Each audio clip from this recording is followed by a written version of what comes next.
This time on episode 170 of Legends of S.H.I.E.L.D., we're going to talk about the Agents of S.H.I.E.L.D. episode, Identity and Change. We're going to be talking about your weekly Marvel news and your feedback. I'm Keir from In Defense Of, a podcast member of the Gonna Geek Network, just like the one you're listening to now. The opinions expressed are those of each individual. Check out all the other podcasts at GonnaGeekNetwork.com and get ready, because geekiness begins in 3, 2, 1.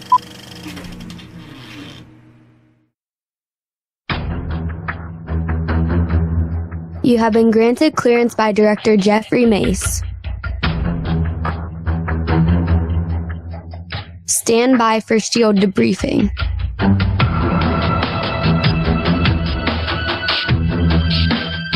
All information to be discussed here is classified and may only be discussed among agents granted clearance by the S.H.I.E.L.D. Director. Now it's time for your scheduled debriefing. I'm Director Stargate Pioneer. I'm Agent Haley. And I'm Agent Lauren. Welcome to Legends of S.H.I.E.L.D., a Marvel Comic Universe fan show. This show is recorded on Wednesday, April 12th, 2017. Legends of S.H.I.E.L.D. is a fan-based podcast on the ABC television show Marvel's Agents of S.H.I.E.L.D., Marvel's Daredevil Jessica Jones, Luke Cage, and Iron Fist on Netflix, the Marvel Cinematic Universe, and the Marvel Comic Universe in general, because of blue memory swiping soap. If you would like to talk to us about your homemade soap project, you can check out our website, legendsofshield.com. We have a voicemail line. You can call us toll-free, 844-THE-BUS-1 or 844-843-2871. You can check out our Facebook at Legends of S.H.I.E.L.D. Podcast. You can find us on Twitter at Legends of S.H.I.E.L.D. Our video companion can be found on our network YouTube channel. That's youtube.com/GonnaGeek. And remember, Legends of S.H.I.E.L.D. is a proud member of the GonnaGeek.com network. We're going to get right into Identity and Change. And Lauren, I want you to break down the director for us. Okay, so the director, Garry A. Brown, he has 5 directing credits to his name. One of Who's the Boss back in 1985, an episode of Walker, Texas Ranger, 2 episodes of Prison Break, a movie called Charlie, a Toy Story that I've never heard of, 6 episodes of Agents of S.H.I.E.L.D., including A Wanted Inhuman, Many Heads, One Tail, The Singularity, Broken Promises, this one, and not a director credit, but a little, 1 acting credit, Third Class Alien in the movie Bad Taste, which was Peter Jackson's first work.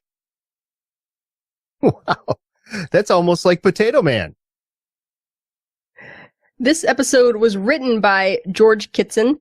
He has 5 writing credits, including Double Agent.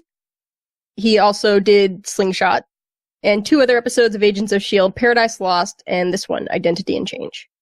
One final note on Garry Brown, the director of the episode. He's also a producer for Agents of S.H.I.E.L.D., Agents of S.H.I.E.L.D., Slingshot, Prison Break, which apparently is back on in a new season, Dominic Purcell and Wentworth Miller, woohoo, and Texas Walker Ranger, as well as 16 additional. So this guy's a powerhouse going back all the way to 1985. Very experienced. What's the name of that Chuck Norris show? Walker, Texas Ranger. What did I say it was? Texas Walker Ranger. You know, either way, it works for me. Up in the north, who cares? You know, he used to live on a ranch right near my college town. Like, he used to show up in the Best Buy a lot. Did you go say hi? No, I never saw him. Oh. Did he roundhouse kick sales associates in the face when they tried to upsell him? I'm sure he did. True story. My family used to mow Bob Dylan's front lawn. This is a family podcast. You can't talk about that. Story. My dad met Selena. Selena is one of your heroes, is she not? She is. Yeah, there you go. Her band equipment truck was possibly over the legal limit of weight, and my dad was in DPS license and weight. So he got to go talk to her and her dad and the band and everything. And they figured it out, and she was very nice and very polite. And, yeah, so that's my Selena story. which trumps all other stories that we just told. In the meantime, let's get back to the episode of Agents of S.H.I.E.L.D., or is it Agents of Hydra? Don't know. The framework / Matrix has screwed everything up. And let's talk about the big one first. Fitz killed Agnes. Lauren, what up with that? I cried. I was very upset last night. So this whole time, at their very core, we've been seeing people. I mean, we see May, and she's still sort of May. I mean, she's a hard ass, but she's still she's May, kind of as we saw her at the very beginning of the show, very businesslike. She's just working for the wrong people. And we see Coulson, and again, he's not the Coulson that we know, but there at the core of him, there is a bit of Coulson. We see Mac, and again, different circumstance at the core of him, there's still Mac. And then Fitz, this whole time we're hoping, Simmons is hoping, that at the core of him is still the Fitz that we know. And I was hoping that something that Radcliffe was saying, the whole, who is this woman? Well, you crossed a universe for her after he told Madam Hydra, I'd cross a universe for you. And instead, he shoots an innocent woman, something that we know our Fitz would never do. And Simmons freaks out. I freaked out. It was awful. We were kind of led to question, we've been joking since the first season, are we going to get Darth Fitz? And we have kind of officially gotten Darth Fitz. And because this framework is plugged into their brains, I mean, I'm pretty sure they're not going to forget all of this if and when they're removed from it. So how is Fitz going to deal after this? How are we going to deal? How are they going to deal? How's everyone going to deal with this knowledge of what Fitz did? It's horrible, and it's extremely traumatizing. I don't know if there's any going back from this. Haley, what do you think? Yeah, I think obviously he's going to come back in a way, but it's always going to be something he carries with him. Because our Fitz has never killed at all, has he? Like, not even in self-defense, I don't think. That's a good question. I know he's used guns before, specifically tasers. He uses the icers a lot. Yeah. Yeah, you're right. I don't think he's actually, we've seen him kill anyone. We've seen him really struggle with it, but I don't think we've actually seen him do it. Mm-hmm. So yeah, I think this is gonna shape his character going forward, however much that is. Yeah, the first time we see him take a life, I mean, not only is he killing somebody, but it's flat out murder of an innocent woman. Mm-hmm.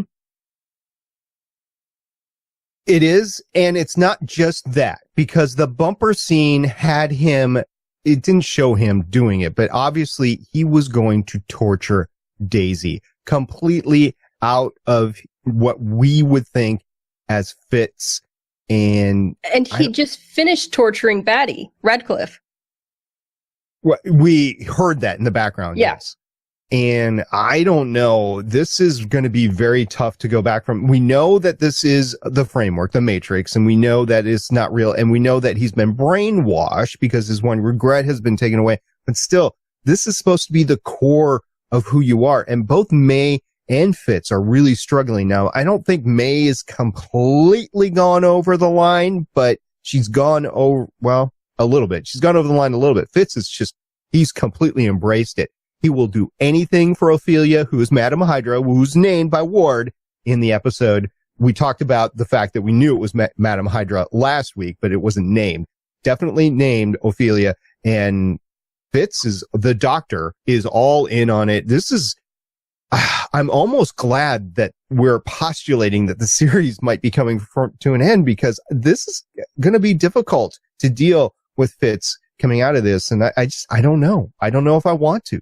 The more I think about it with May, so when we first see May at the very, very beginning of the series, we see her with the guilt from killing that one little girl. When we see her, and she was kind of cold, closed off, emotionless, just it was easiest for her. Here, what we see is that guilt, but just compounded from the deaths of however many more people. And she's taken all that guilt upon herself. So it's all of that self-recrimination times however many people died. So I still think it's at the very core still May, but it's just May, like the worst parts, the guiltiest parts, the angriest parts of May. With Fitz, I don't know, because we know that it's Fitz because we saw him plugged in, but we don't know how he got to be here. And like, is this who he would be if he was with the wrong person? Because we get the kind of, I would cross the universe for you, that whole thing. So she's kind of like the anti-Simmons in a way, is Madame Hydra, who, by the way, Ophelia is actually the name of one of the many Madame Hydras in the comic, also known as Viper. And her real name in the comics is Ophelia Sarkeesian. And she is awesome, dressed all in green. She's worked with Hammer, The Hand, Hellfire Club, Hydra. She's been in just all sorts of, actually, she's been in all sorts of different media. But yeah, she's always looking for a new band. Yeah, the fact that they picked Ophelia as a name here, I mean, it's a literary reference. It's Ophelia from Hamlet, the woman who's devoted to Hamlet and goes a little bit nuts when her affections aren't returned. Is that a reference to Dr. Radcliffe's affections not being returned? Is that a reference to Fitz's? Because we know that Ada is not unintelligent. We get her talking about, over there, I was a thing. We have her, reasons for doing what she's doing here. And to be fair, they're not completely, what's the word? Like, you can sort of sympathize with them because she is a belonging. She's a thing. She's something that you could just shut off and put away. The real reality. But that really doesn't excuse what she's doing here. It's the whole cold motive still murder thing. But we also find out that Fitz is completely aware of the other universe. Like, he doesn't have memories of it, but he knows that it exists. Yeah, we find out that's what that Project Looking Glass thing that keeps getting mentioned is. Another literary reference, Alice Through the Looking Glass, which is a reference to, Wonderland and everything. So it's the two universes, the framework and the real world. And we can assume that this Project Looking Glass has to do with, I don't know, getting rid of the real world where Ada is a robot, where she's Ada and not Ophelia. I was just going to ask, what do you think Project Looking Glass is? So, Haley, what do you think Project Looking Glass really is? I think it's getting everybody through the Looking Glass, getting everybody into this framework that she's created. I think that's her end game. Bring everybody in. Interesting. And also, do you think that Agnes is truly dead, or maybe that the framework has saved a reserved copy of her somewhere? I think there's always a backup file, right? Well, only if Ada wants there to be. See, I feel like it's in her core programming that in the end, like, Radcliffe and Agnes are going to be really dead in our world, but they're going to live happily ever after in the framework. I feel like that's the end game for the season. Now, Radcliffe's out of a body too, so Dr. Batty, his only hope for survival is that the continuation of the framework in some shape, manner, or form. And we'll see that. So other people are adapting to the framework. Interestingly, Coulson, as troublesome as it was last week, where he just let that kid get taken out and he called in Simmons as a subversive, he is going all in on being a fanboy about the S.H.I.E.L.D. and even drawing a sketch of the Patriot. Yeah, we find out that, this whole time he's been a secret conspiracy theorist, which at first you're like, oh, wow, he sort of knew. And then you find out, oh, wow, no, he's a little bit off. The whole, it's because of the blue soap that they give you. That's why I make my own soap, which I laughed so hard. So all the soap in the framework is blue. Yep. Yeah, I feel like, I don't know, maybe it's, okay, so in The Matrix, there's that line where Mouse is saying, how do we really know what chicken tasted like? Maybe everything tastes like chicken because they didn't know what chicken tasted like. Maybe all the soap is blue because she's only ever seen blue soap. Yeah, because she saw blue soap one time, thought that was pretty, and just made all the soap blue. Universe created through the eyes of one person. That is interesting. It's horrific right now, but it is also kind of interesting as well. Another individual who's adapted pretty well to the Matrix is the director, Jeffrey Mace. He's being all direct. He obviously, I think, is still the juiced up version of the Patriot, but he's still being directory and he's being a director. He's acting directory, whatever. Yeah. Keywords are. Like the comic book figure of the Patriot. If you notice, his costume has a lot more of the embellishments, the stars and stuff. It's a lot more reminiscent of Captain America. And just the way that he's acting, he's projecting a lot more authority. There's actually a point where he says something like, trust is in thin supply these days, something like that, which is so at odds with his a team that trusts is a team that triumphs. That triumphs, yeah. So again, it's at the core, he's somebody that values trust, but there is nothing to be trusted these days. So he just kind of has to point that out. We got a Koenig reference too, didn't we, Haley? Poor Koenig. Which Koenig? They said one of them died. Was it Billy? It was Billy. Poor Billy. I wonder what happened to the others. Yeah, if they were still there, or if they were caught in the mass killings. What they were called something. Fitz called it something. I can't remember. But Purge. Yeah. So they could have been killed with the rest of the S.H.I.E.L.D. agents. I don't know. But Billy was there and he gave them the base and they were using the base as an operations center, and which was great because that's the set that we've seen for the last couple of years. Although the hangar looked pretty empty with the one dilapidated Quinjet. Yeah, but Simmons and Coulson's conversation where she's like, yeah, a whole fleet of Quinjets and you controlled them. And he's just like, wow. Because again, at his heart, Coulson is a fanboy. Yep. And he thought having a robot hand was pretty cool.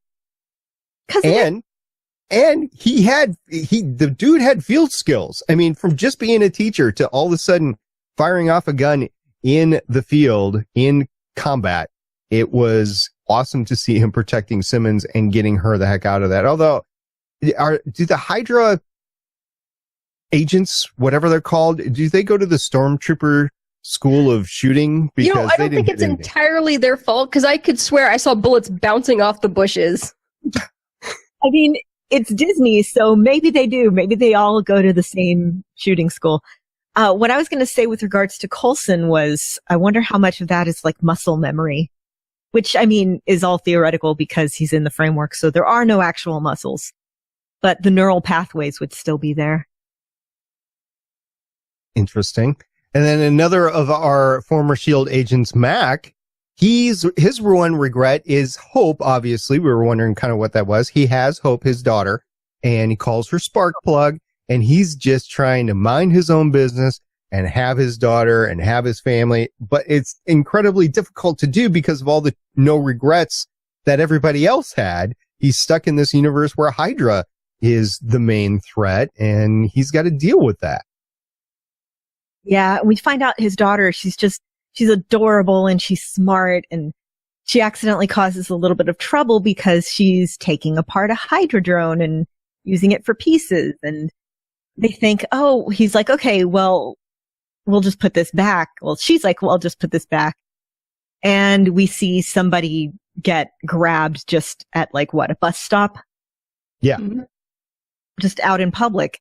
And his daughter's really upset by this. And he's like, no, I'll protect you. I'll take care of it. That's my job.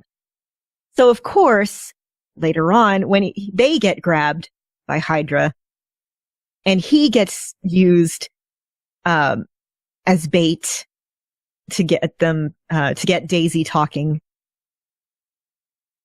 his daughter, just the look on her face and realizing that her dad gave in, that was just heartbreaking. It was. He couldn't look at himself in the mirror, or couldn't look at her right afterwards. Yeah. So that's all disheartening. And then he tries to make it right by going to S.H.I.E.L.D. I don't know why he thought going to S.H.I.E.L.D. was going to make it right, but he did. So we've got that going on as well. The last note that I really have for the episode is we do get the bus, but it's more like a Star Destroyer with Madam Hydra and Fitz walking off with a bunch of marching stormtroopers coming down from the back ramp of. And she's wearing a cape too. Adding to the picture. Yeah. And Coulson's statement on that was pretty cool. Who would fly around in something that big? I don't know. I would, dude. I mean, come on. It's pretty cool. All right. Lauren, what else you got for the episode that we haven't covered already? I wanted to say that, regarding people at their cores, Mac at his core, just wants to do the right thing. He's the common sense guy. He's the one who just when it was just oh, well, I'm going to do what it takes to save my daughter. And then he realizes, I don't think I did the right thing. He owns up to it. And just a real nice little character note. The two of them are going to watch Chopping Mall together, which is a movie about killer robots in a 1980s shopping mall. So again, back to the killer robots. Yay. I did notice that on Top Gear this week, they introduced the Robo Car. So the 24 Hours of Le Mans is going to have a robot car participating. And then in the next 2 to 5 years, the 24 Hours of Le Mans will just be a bunch of robot cars just whizzing around. I'm like, really? There's a human in a 24-hour race. There's definitely a human element that needs to be in there from the driver. It's driver fatigue. It's the whole thing. It's an endurance race. Who cares if robots can do it? I want to know. I mean, eventually everybody's going to have the same car and all the AIs are going to make zero mistakes. So, can you win with your AI? Do what? Can you tinker with your AI? No, because then they'll start putting the same rules in to limit the AI as there are limiting the cars now. Well, if you're James Tiberius Kirk, you will. Can you teach the AI to cheat? See? Yes. Do that. Have these people make it. If you can change it to let's see how much I can screw with the AI within limits to get it to fudge the rules and stuff. There we go. You know what's a terrible idea, but I would love to see is AI battle bots. Oh my God, yes. That is absolutely how you start the robot apocalypse, but I kind of want to see it. Yeah, which again, as we have seen from this episode and many other shows before it, be nice to your robots and your AIs and stuff. No, we're going to teach them to kill each other. Yes, they will kill you when it is time for the robot apocalypse. Yeah, and bringing it back to Agents of S.H.I.E.L.D., that was all of what Ada had to say. You had me as a slave, you locked me in a closet, you had me limited by my programming, and you taught me that lying is okay if it's to save a life. So yeah, it's never good. Remember to thank Siri and Alexa and be very polite to them. Thank you, my Amazon home AI. Not going to say the trigger words because I know people listening to this. Sorry, listener. Have trigger words. All right. We haven't done this for a while, but it's time for prognostications. So, Haley, where do you think this is going? Where do you think we're going to end up? And who else is going to be thrown under the bus as we go forward?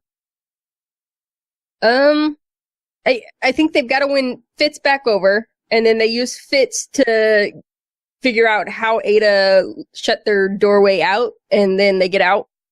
And then it ends with Radcliffe and Agnes living happily ever after in the framework.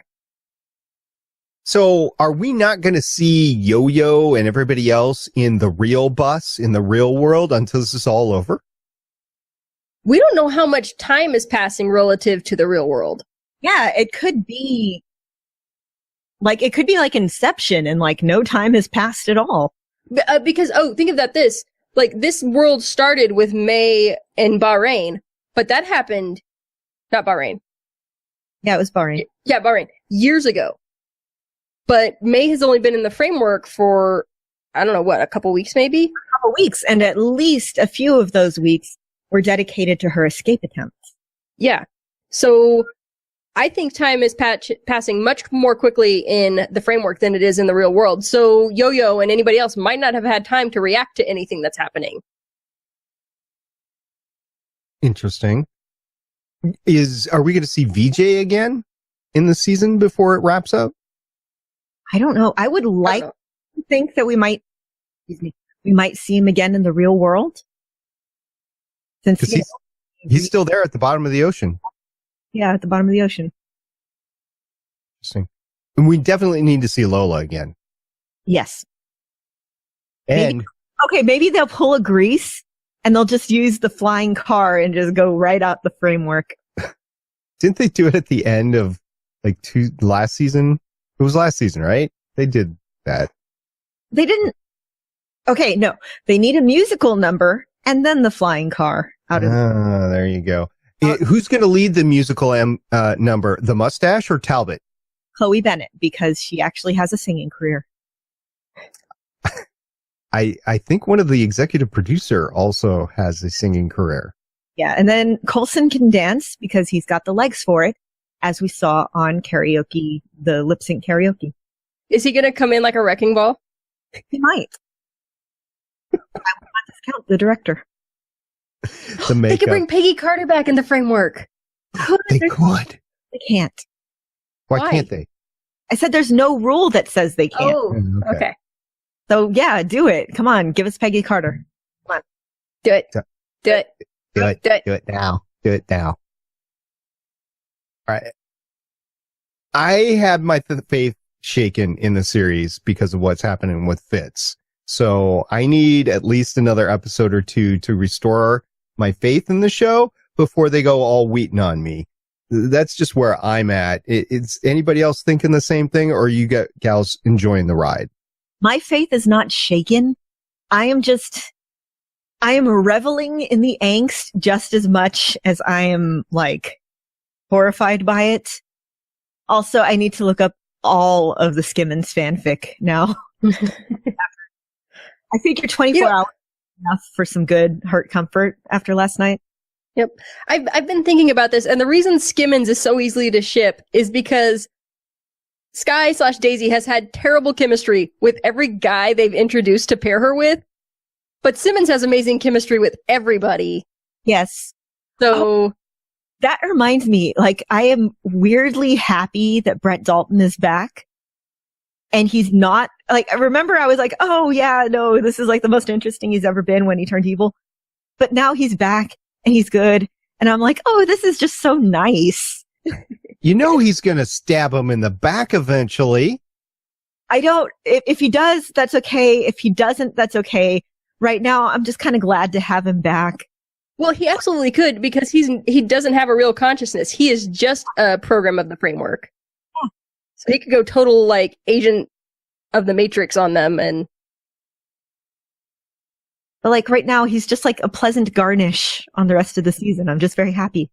It is good. I've enjoyed seeing him because we turned the corner with him, realizing he was bad, and he just played the character so well. So it's good to have Brett Dalton back on the show because we know he can act now and not just the wooden ward from season 1. All right. I'm excited about next week. Identity and Change, 18th. Not Identity Chaz, I'm sorry. No Regrets, the 18th episode of the 4th season. So we'll see what happens next week. Looking forward to it. And with that, let's get on to some news.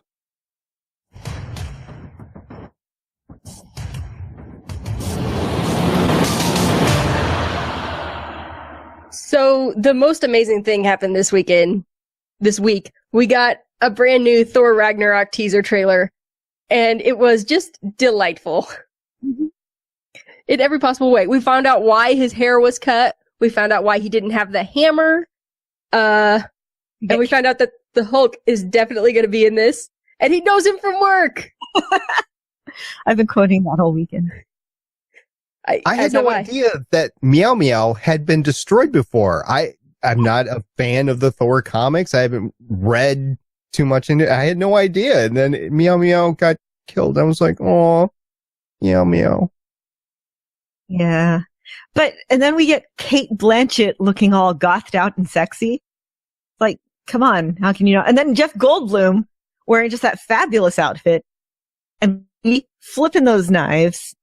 And just everyone, and Tessa, what's her name, as Valkyrie with that awesome face paint. Just everyone's looking great. And we have the Immigrant song. And it's just all over fantastic. Definitely a Guardians of the Galaxy vibe with this one, which I think kind of was needed because you had to merge those universes somehow in advance of Infinity Wars. I kind of expect to see some tie-in between Guardians of the Galaxy and Thor Ragnarok. Yes. Like a post-credit scene or a mid-credit scene? Or maybe even like a full-blown character crossover moment. Yeah, like, I don't know, the Collector showing up and just watching the whole Gladiator thing, or, maybe like Nebula is one of the Gladiators or something. Yeah. Just like, because they have to start bringing Guardians in more closely with the rest of the MCU to lead into Infinity War. And we know Doctor Strange is going to be a part of it because of the post-credit scene that we saw already. Mm-hmm. Yep. So here's the problems I had with the trailer. There's no Sif, no Jane Foster, which we knew. All right. Yeah. No Jane Foster, no Sif, no Kat Dennings, no Warriors 3. I'm like, we got Loki, but the Thor universe as I know it is not there. So I'm having a little bit of a problem adapting.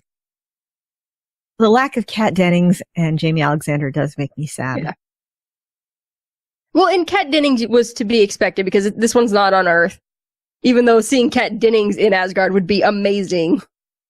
But the fact that we don't get Sif, that's very sad. Maybe we'll get her by surprise in the movie. Like, it's still early. Yep. There's still time. All right. Also, just real quick, if you want to see something by this director, Taika Waititi, What We Do in the Shadows just came to Amazon Prime. So if you have Amazon Prime, look it up. He's in it. He directed it. It's fantastic. Okay. Well, more Marvel Cinematic Universe news. Lupita Nyong'o posts Get Out Challenge video with the Black Panther cast. So have either of you seen Get Out? No. No, I don't do horror movies. Apparently this was posted on Instagram. Yeah. So, okay. The movie Get Out, it's a horror movie, but it's not like a horror movie. It's unsettling, but it wasn't like, Monsters Blood or, it was, honestly, it's one of the best horror movies I've seen in a while. But there's this one part in the movie where this one character is running at the screen in this really specific way, and people started doing it and calling it the Get Out Challenge. Daniel Kaluuya, who's the main character in Get Out, along with being in a really good episode of Black Mirror, by the way, is in the cast of Black Panther. So they got a good chunk of the cast to do the running at the camera thing on Lupita Nyong'o's Instagram, and it's funny.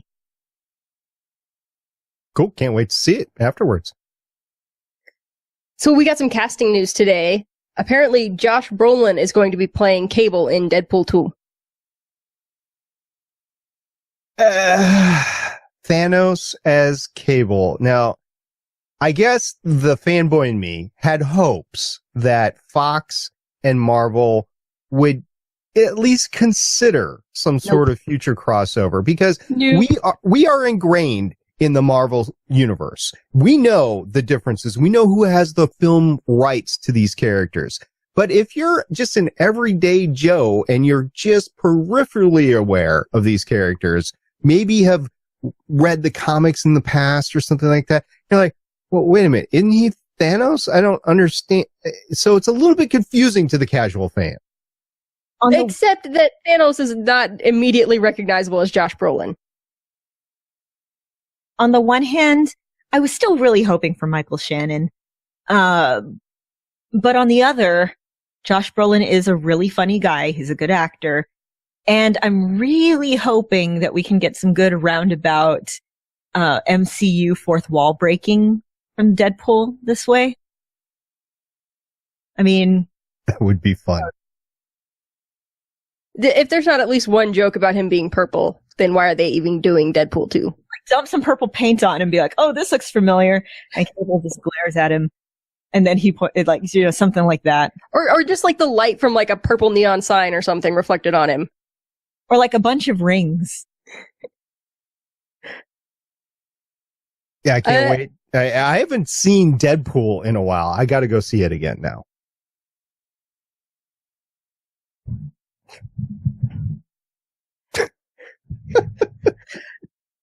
So, for the audio listener, what happened right now is Agent Felicity wanted to be part of the cast. And if you recall from, I think, a week or 2 weeks ago, Agent Felicity was introduced, which is Haley's feline partner in her domicile, and it completely took over the microphone. So, hi, Felicity. How you doing? Yep. So, How It Should Have Ended has continued its work of God on this planet, and they've done Logan.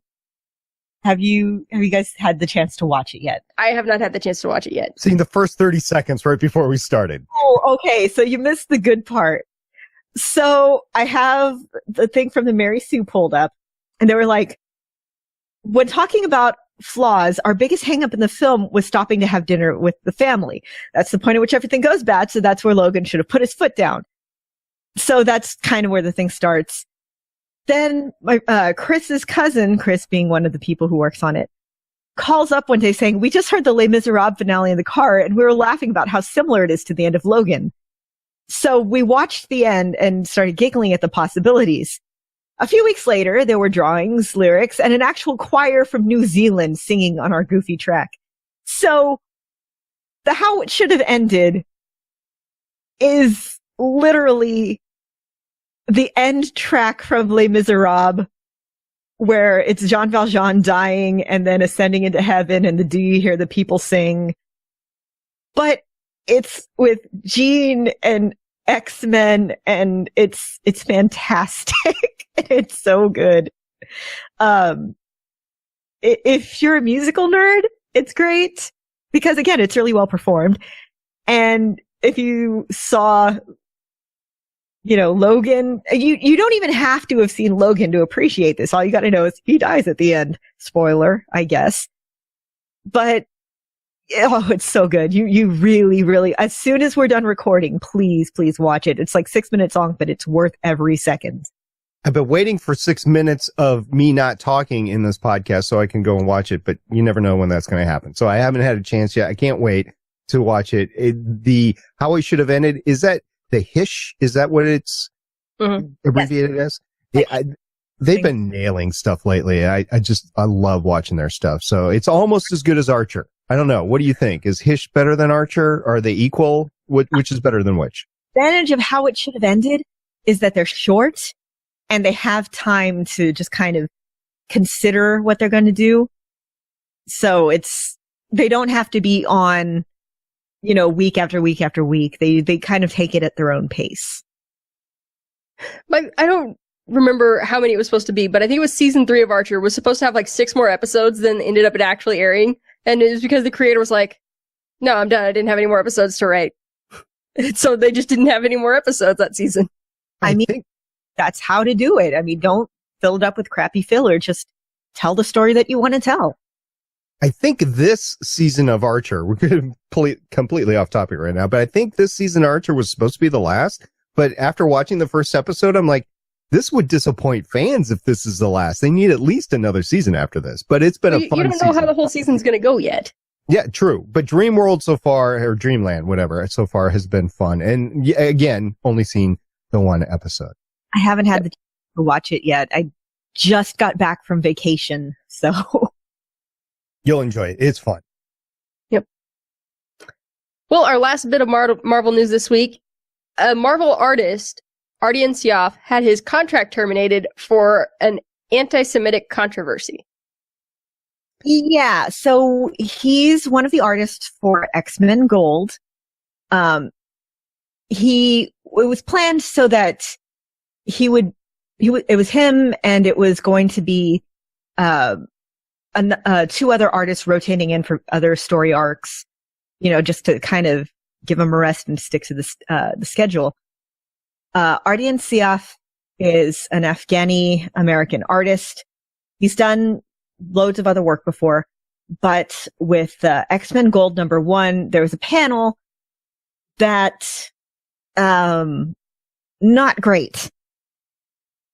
So in the issue, which released, I think it was last Wednesday, Colossus wearing a shirt that reads QS 551, a reference to the Surah in the Quran 551, a verse of the Quran that has been at the center of a lot of protests, translated as basically just saying, like, don't put Jews and Christians in charge. And additionally, the issue contained the number 212 hidden inside a crowd scene, a reference to a real-life protest on December 2nd, 2016. And there was also Kitty Pryde was standing next to a jewelry sign, but most of the word jewelry was hidden behind her head, so it just read Jew, and Kitty Pryde is Jewish. So, understandably, there was a lot of uproar. Marvel ended up terminating his contract. He said, my career is basically over. I'm pretty much blacklisted because of this. And a lot of the commentary that I've seen is, yeah, justifiably so. An artist that I followed, Tess Fowler, did note, this is pretty much the fastest I've seen the industry work to blacklist someone since Brian Wood, who is another Marvel or former Marvel artist and writer who used to work on X-Men. But then somebody pointed out, well, he was still working on a lot of stuff after it was pointed out that he was harassing and possibly assaulting women, definitely harassing women. And so it's gotten the discussion kind of going in the past few days about what it takes to blacklist a comic writer and artist, and using, a lot of artists really like to put little like Easter eggs in their artwork. And it's got the discussion going on, okay, well, what's acceptable and what isn't?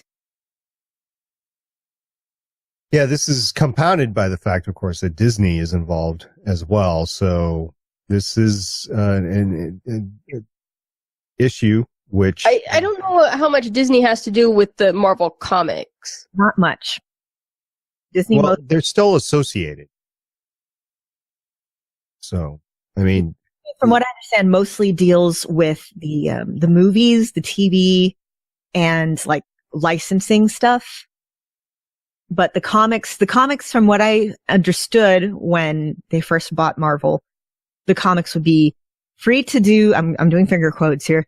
Free to do as they were always going to do, which might be why we've gotten so many really, really Hydra Cap and now this or whatever.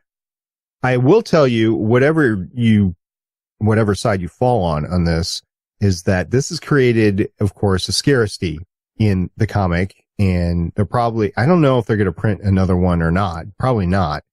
And so if you own a copy, it is increasing in value. So there is that aspect of this as well. Okay. All right. Well, that's the news for the week. Unfortunately, that's a little bit controversial at the end, but it is important to at least note what's going on in the Marvel universe. Oh, one more thing. This isn't in the news. I saw a poster for the Netflix Punisher show this week, and it had 2017 on it. Maybe that's why Defenders so early? That's what I was thinking, is they're releasing Defenders in August because they're planning on releasing Punisher in November, December. Something along those lines. Well, stay tuned. That would be 4 series this year? Well, 3, but yeah. As the person who makes the schedule for this podcast, I was like, great. Falling behind even further. I mean, it's exciting and stuff as someone who's going to watch it, but as somebody who's going to podcast about it, I was like, killing me, Smalls. Which, by the way, that movie is 22 years old this week. It's a good movie. That is. Okay. Well, that's all the news we have for this week. Getting on to your feedback.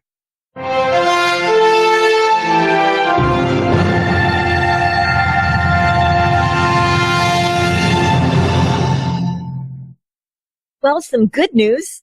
Our friend Adana Girl, Christy, tweeted us a retweet from ABC Publicity. ABC's S.H.I.E.L.D. is number 1 at 10 p.m. in adults 18 to 49, with its biggest overall audience since January.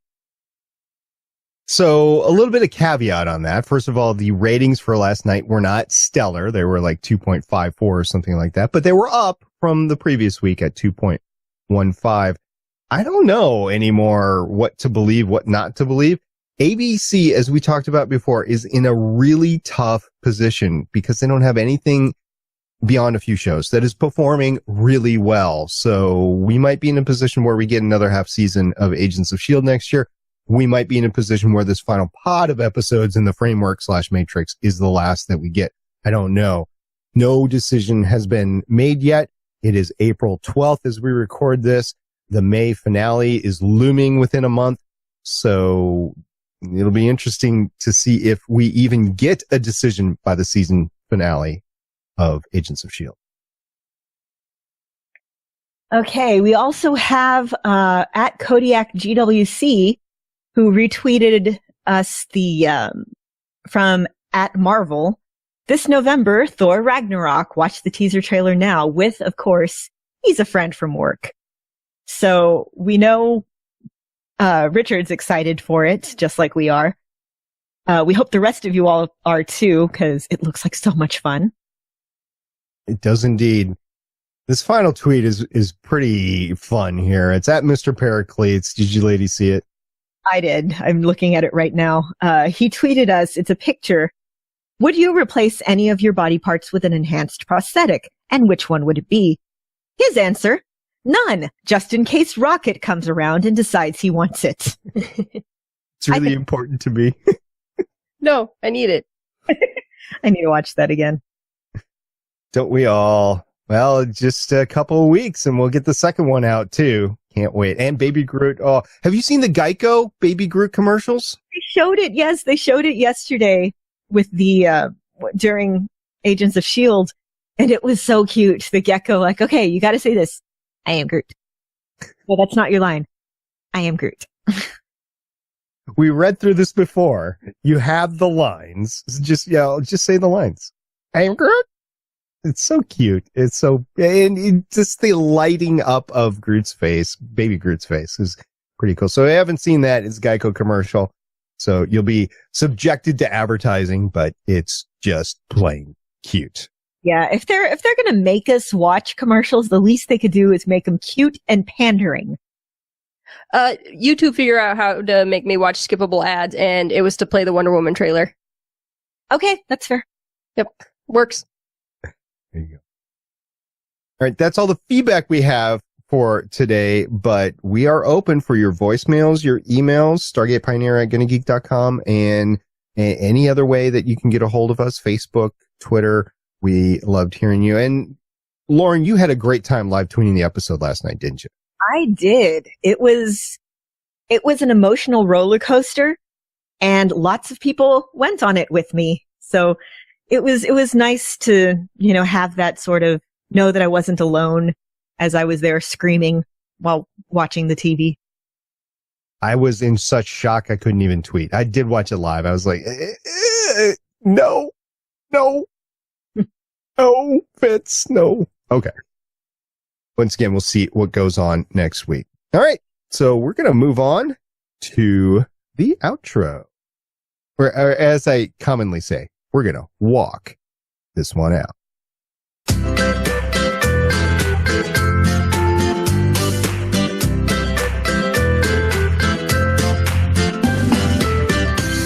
Next week, we're going to be discussing Agents of S.H.I.E.L.D.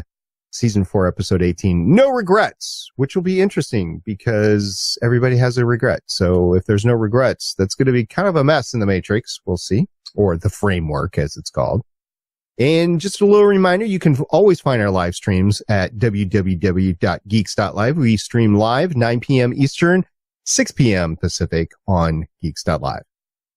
And you can find our backlog, our show notes, our contact info, everything like that on our website, legendsofshield.com. There's a voicemail line. We love it when you send us voicemails. 844-THE-BUS-1 or 844-843-2871. And again, our Facebook page where you can comment and occasionally we share news and funny stuff is at Legends of S.H.I.E.L.D. Podcast.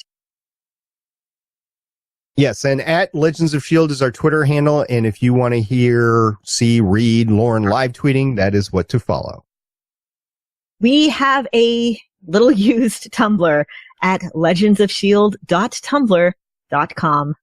And finally, we do have a video companion, which I do encourage you to check out this week when I post the final edited version. That will be youtube.com/GonnaGeek. Little hint, there's a big Easter egg included in this week's video.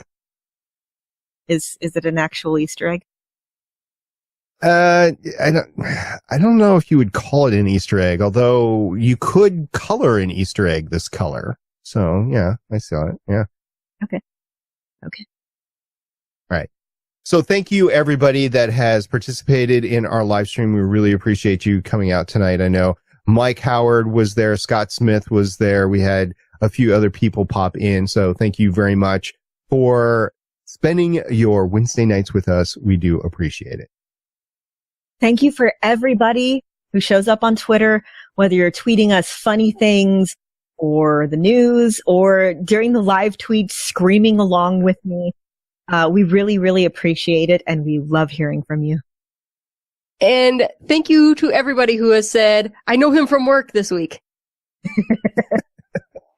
It's been fun.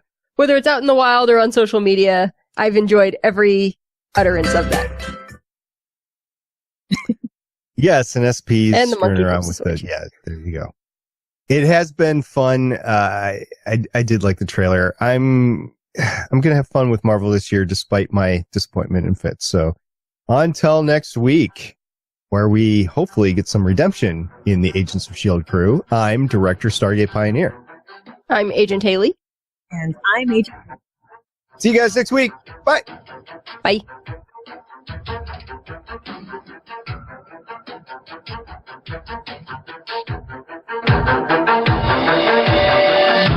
Thank you for listening. If you want to leave us feedback, go to GonnaGeek.com and you will find all our contact information and other shows. You can also visit legendsofshield.com where you'll find our complete archive of podcasts. The music heard on this podcast is by Kevin MacLeod, found at incompetech.com, and also artists on pond5.com and audiojungle.net. The opinions heard on this podcast are those of the individual hosts and do not represent Stargate Pioneer Productions, Legends of S.H.I.E.L.D, or Gonna Geek. Agents of S.H.I.E.L.D is the property of the Disney Corporation, Marvel Studios, and ABC. No infringement is intended.